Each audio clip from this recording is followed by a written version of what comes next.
All right, and we are back with another video. I've been getting a lot of requests about the difference between first gen RS5 versus the second gen, right? So if y'all don't know, I had the V8 RS5 that ran from 2013 to 2015. I had a 2013 one.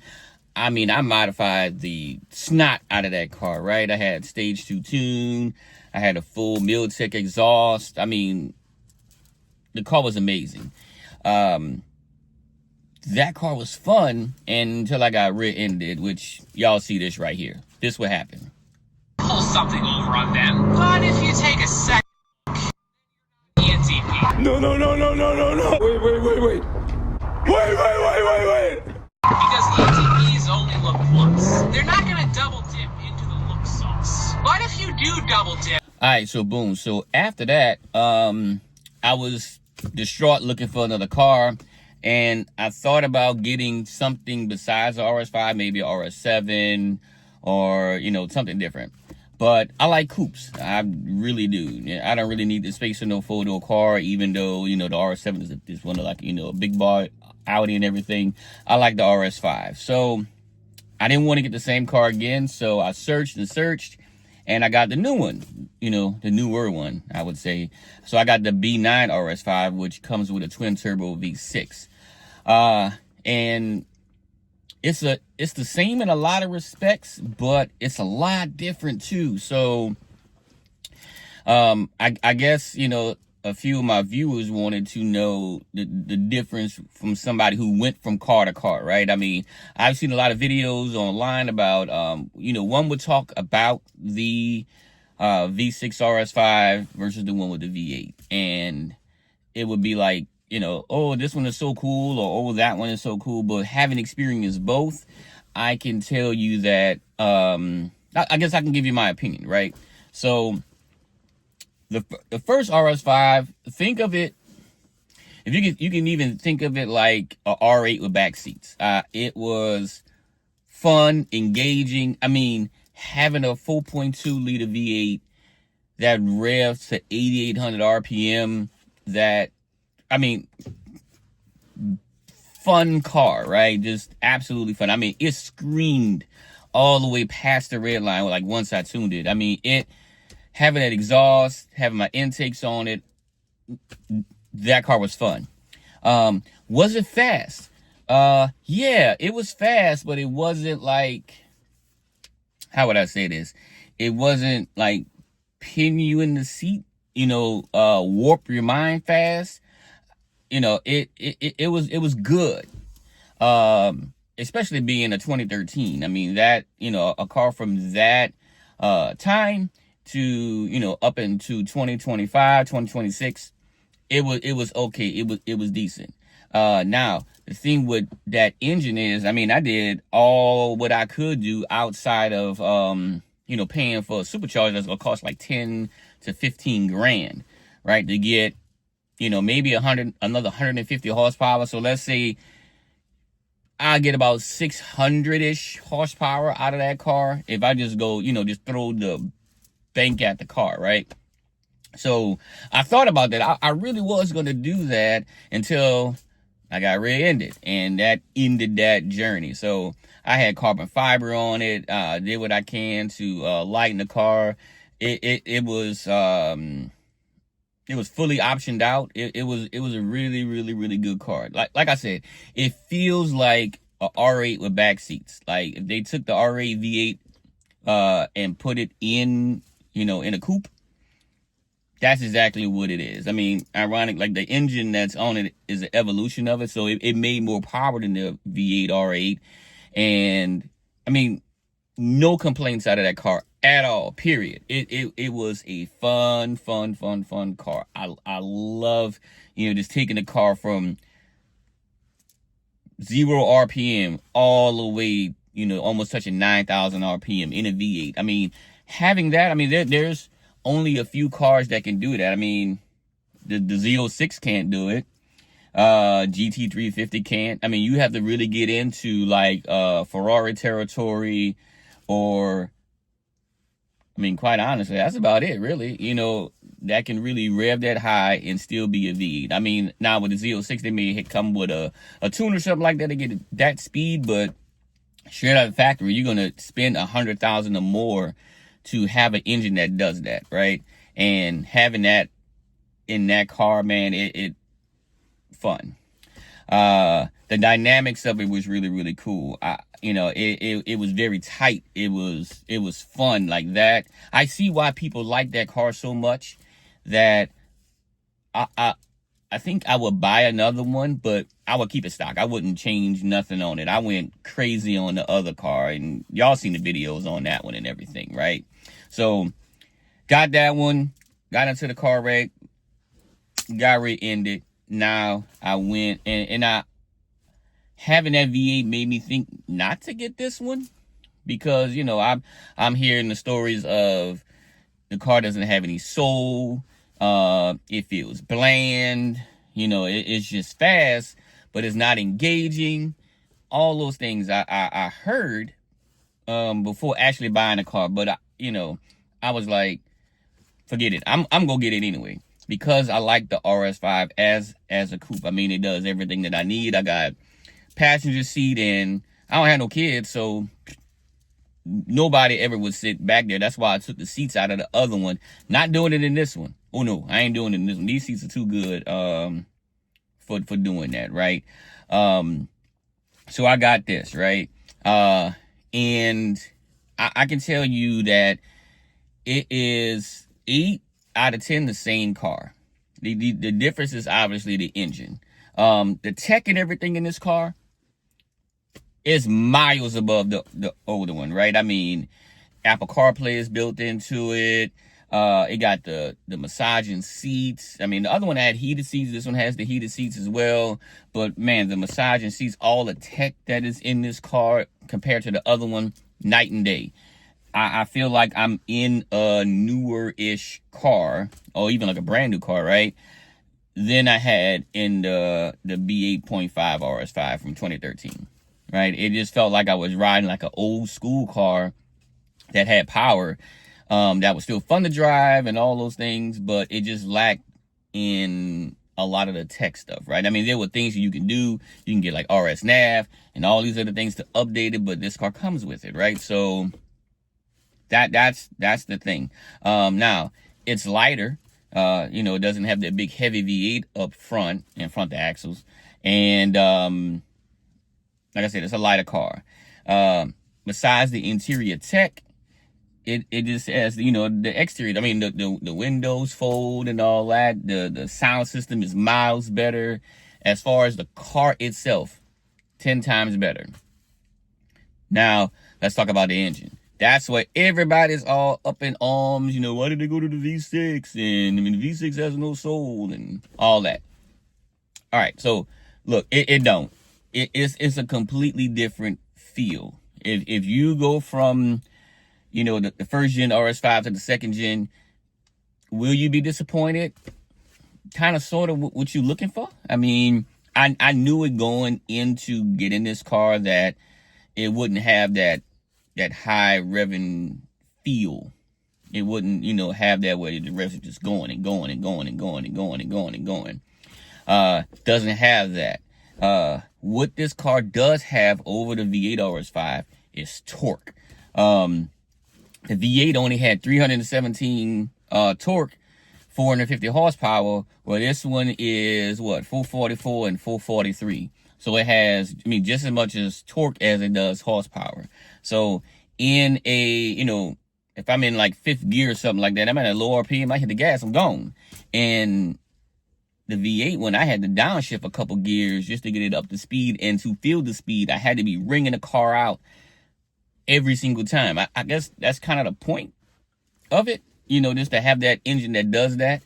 But it's like a give and take, right? Now, as far as mods, doing all the tuning, doing the exhaust and all those stuff, I spent a lot of money doing that. I mean, carbon fiber wing, carbon fiber hood to reduce the weight, because it is a heavy car, for the size, because it's all-wheel drive, big V8 up front. I took the seats out. I did the carbon fiber hood, carbon fiber wing. Yeah, I was even going to get maybe some Recaros in it, and take the seats that come in it out, because those seats are heavy as all get out. And I know the seats in this are heavy, too, but I was in a phase I was going to strip the car down and get it as light as possible. Jumping into this car, I'm not going to do any of that. However, as far as the engine, does it have the soul of the V8, the high rev and feel? No. The torque is immense in comparison, right? I mean, it is totally different. If you've never driven this car, jumped into it from the V8 RS5 into this one, it's night and day as far as the torque. The acceleration is better. The speed is better. I mean, it is way faster, like faster than this is how I thought my car would feel when my car was fully tuned and possibly even supercharged. And this one's like this stock. It is night and day. And then if I wanted to tune it, if I wanted to tune it, $1,500, and I can get another 100 and something horsepower. I could be, cracking on 550, 600 horsepower by just plugging up something to the OBD2, pressing some buttons, not changing a thing underneath the hood, and I'm north of 550, touching 600 horsepower. And that's the simplest tune. I mean, I've seen people where they changed out the turbos, changed the intakes and all that stuff, and they are 900,000 horsepower, more than that, right? And the car is still streetable, still drivable. All the comfort mode and all those things work. It is an immense difference as far as dollar per horsepower when you want to tune it. If you want to keep it stock, cool, keep it stock. I'm not going to stop you from doing that. But if you want to tune this car dollar for dollar, as far as speed, you would spend less money. Now, as far as cost of the car, I mean, they're relatively, I see them the same price, because there's a lot of interest and value in having that V8, that NA V8 that's just glorious, versus, a twin turbo V6 that is in Audis and Porsches. I mean, it's like a general engine that Audi and Volkswagen Group uses, right? The V8 that was in the RS5 was only in that vehicle. And in Europe, it had it in the RS4, but that engine was just for that vehicle, wasn't in nothing else. And I think that kind of like builds the, the stock of that engine and car, because it had a bespoke engine. This is a regular engine. I mean, I think this is the engine that is in the one of the SUVs, and they put it inside of a car like this. And if it can move an SUV the way that it does, I mean, it's going to move this small car too, right? So that's the give and take. So you're going to really have to decide what you want. If you want nostalgia, if you want that high revving V8, while not being fast, but not being like, blisteringly fast, get the V8. It's a fun car. I mean, you still outrun, 80% of the cars on the road. I mean, I have laid to waste a lot of cars in that V8 RS5 once, even before I tuned it. I mean, once I tuned it, it was nothing crazy. This, right out the box, it felt faster than my tuned RS5. So if you want to go and do things like dig racing or, roll racing or take it to the track or do all those things, get this one. I mean, just there's no comparison. If you want that fun, engaging, and that just screaming red line and heading down the street and, waking up the neighbors and all that stuff, get the other one. Get the first gen. The first gen, what was really cool on the first gen car, it had the retractable wing. This one don't. And I don't know why they didn't do that. Like, why not? Like, I used to like, pressing a little button, making the wing go up, or just having the wing go up and down as the speed and stuff changes. That was such a beautiful thing on that car. This car just has a regular wing. I mean, I took the little wing that comes on. I mean, that wing was about that big, and it was just stuck on with some glue. And I got a carbon fiber wing on the back that's huge, but it don't do that no more, right? It's a little different aesthetically. The looks, right? How would I put that? I mean, both of them are nice for the era of Audi that they were in, right? So the V8 RS5 back then, you know, Walter de Silva, that's the dude that designed it, said that was his best car ever. And I agree. I think that car looks better than the R8. This one looks good too. I mean, the lights are better. Tail lights are better. You got all the sequential stuff and all that stuff. You know, it says RS5 on the side. You know, it's updated-ish. Would I trade that body style for this one? No. I just wish that this car had the retractable wing on it. If this car had a retractable wing, perfect. Without that, it just looked like something that's stuck on. But the wing that I have, really good fit to it. What else? I'm trying to think of, you know, what else. Steering wheel is better. I can navigate more in a steering wheel, like, you know, just like I said before. Tech is the thing that separates it. Oh, I almost forgot the transmission.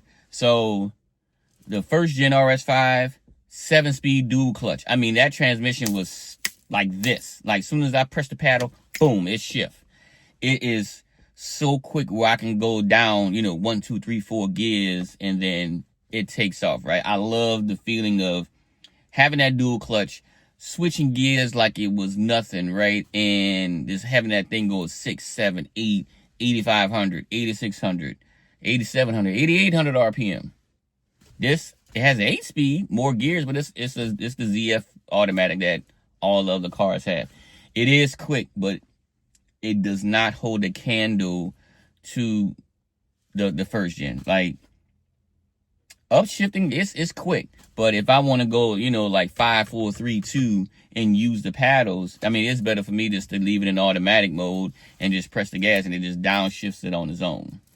But I like to play, you know, with the gears. So it's a little different than the older one. Is the transmission better or worse? I don't know. Because I think, like, if this car had the dual clutch, it would be amazing. But the dual clutch can't hold the torque that this car does. I mean, it has what, 130 more torque than the previous one in a car that's lighter. So, like, again, the speed is better. There's more carbon fiber in the inside, you know. I mean, it's all on the doors. I mean, I know the old one had a little strip, but there's more of it in this car than the previous one. The sunroof goes back. You know, on the older RS5, it just tilted, and I didn't like that, right? This one here actually goes up. I can tilt it. It goes back. The shade is powered now. I just got to just hit a little button, my cough. But, you know, I just do this, turn the car on, hit that, and look at that, man. It is amazing, right? So that's really, really cool to have versus, you know, just having to do it yourself with your hand. You know, both have the, the memory seats and all those things. I don't know. Now, having experienced both, which one do I think is better? I can't answer that because, I mean, I like the attributes of both. I mean, the first gen RS5, fun car, dual clutch, V8, screaming V8, 8,800 RPM redline with a tune. Not that much techie stuff in it. Amazing car. This blows it away. I mean, I can put the map in my dash. I got the Apple CarPlay going on right here. I can change how the speedometer is, the rev counter. I can put the one big circle one in the middle. The B9.5 has a little hockey puck. I can put speed here, G meters, all those things inside of the dash. The old one has the regular analog dash, so you're gonna be stuck with that, right? But it's a cool thing seeing that thing go past the red line versus just like a little light. It's green and yellow, then red, and you shift. It's animated, is really cool, but it's not the same as the dials. I'm a little nostalgic that way, right? I like that. I don't know. This was just me just giving y'all like a quick thing about the differences in the cars, right? So I would say if you're into absolute speed and tech, go for it. Go for the newer B9, B9.5. If you like the nostalgia, the V8, and not that much into tech, and you want that snappy feel, while not being as fast as this one, get the V8. I mean, both of them are amazing. I wouldn't say get one over the other. It just depends on what you like. Now, having experienced this car, do I want the V8 back? No, I don't. All those things were cool with it, but I had that car for a while, and it was time for me to get something different. And I was thinking about getting the RS7, or this, or another car, which I am going to get later, after I have some fun with this car. The RS7, stupid fast, but it's just too big for my liking, right? If they was to put the 4.0 in this car, this would be the perfect car. But now I don't even know what the RS5 of the next generation, the one that the brand new one, I don't even know what it's going to look like. I don't even think it's going to be a coupe. It's going to be a 4-door sedan. Why? I don't know. That's a whole nother video, whole nother subject or whatever, right? So, man, at the end of the day, I would say get what you want, and how I feel and my input of having both cars, maybe, make you get one, make you get the other, or make you not even get this car at all. But I had a few people hit me up about it, and I was just giving you guys my, my little analysis or whatever on it. But the next things for this car that I have or have not done, or at least haven't done a video on it, is putting the rest of the carbon fiber around the car, putting the carbon fiber mirrors on the car and things like that, in the engine and transmission tune, which in this car, the engine and transmission tune, as I talked about the horsepower earlier, is stupefyingly fast. And that coupled with all-wheel drive, it's, oh my God, it is a totally different car just by literally plugging up your phone to the car and or your laptop or whatever, and just hitting some dials. I mean, E85 and all of those things, right? Man, I'm about to make this car stupid. I just wait. Just wait for me to get the stuff in. I mean, it's what? Still November, right after Thanksgiving. So, got some things to do for the holidays or whatever. But once that's over, it's y'all go see. Well, anyway, I hope that y'all appreciated this video here. And like, comment, subscribe, share it with somebody. If you know anybody that have an Audi or thinking about getting any of the Audi RS5s, the previous one, this one here, you want to see what I do with the car. I'm on, I think, everything, YouTube, Instagram, TikTok, all those. And follow the journey, have some fun, live your life, and y'all be cool. I'm out.